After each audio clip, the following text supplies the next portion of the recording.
Joe Khalil's live on Capitol Hill for us. Let's bring Congressman Greg Murphy in, Republican out of North Carolina, joins us now.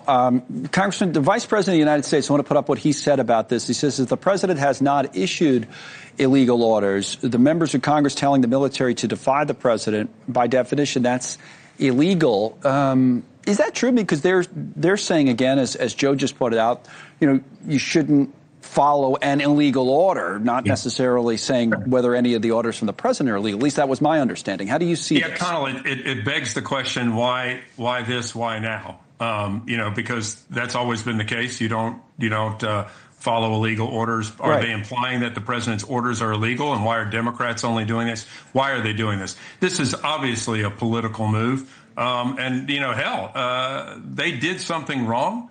And there should be consequences for this. They are inciting, essentially, our own military to start questioning orders on everything. I think it's a really, really very, very treacherous ground that they're treading on. And I think there should be a lot of remorse in what they did. I could understand why someone, as you just did, would articulate an argument saying what they did was wrong or that they disagree with what they did. I guess my question is, how would it be illegal to do what they did? Because like you say, I don't know. This is a free speech. It's obviously protected under the First Amendment. But any type of incitement, I think, for our military not to obey orders, I think really is problematic. So a political statement on one side, political response perhaps from the White House is probably a good way of putting it. All right, we'll see how it plays out, though, because as Joe said, it is somewhat, we haven't seen it before. So anytime you see something unprecedented, it's worth discussing. So is healthcare. You're a doctor, in addition to being a member of the Congress. So that's what I wanted to talk to you about today. We thought today the president, it's kind of interesting it didn't happen, was going to unveil his pitch to extend some of the Obamacare subsidies, right? You read into it that we didn't get the announcement today. You have any idea what's being worked on at the White House?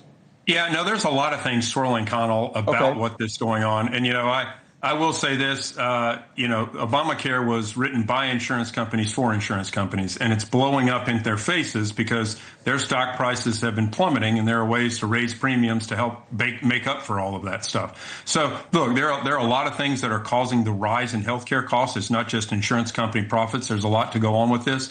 Now, where these collide, whether we get to a good place before these things expire, remains to be seen. This kind of took a few of us off guard today. Something coming from the White House. I knew they were working on something, just didn't quite know the timeline. So is that one of the things going on, as you say, pushback from Republicans on Capitol Hill about any extension? Yeah, no, there are some that don't want any extension at all. I think there's going to have to be something. You can't abruptly stop some of the nonsense, sadly enough, that the Democrats have done. Remember, this was supposed to be temporary. But the fact that you've had to now add on subsidies through, quote, COVID subsidies, which just shows is emblematic for the failure of the Obamacare system. But it puts a lot of people in really difficult situations.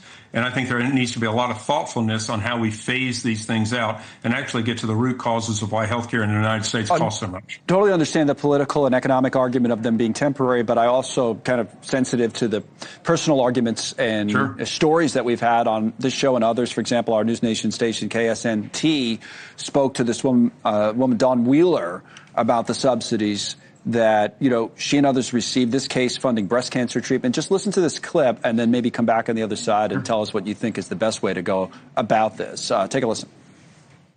If I didn't have that, it's actually going to go up to over $2,700 a month.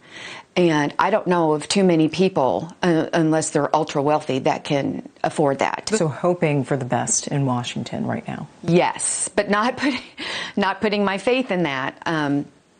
I am hoping for the best, and I just really wish that our leadership and our politicians would do the best for the American people.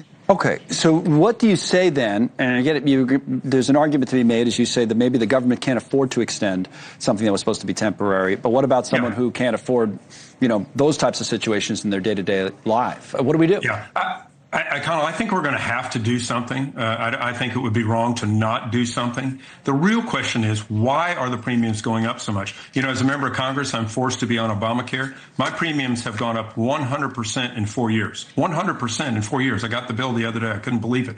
So we really need to look at why.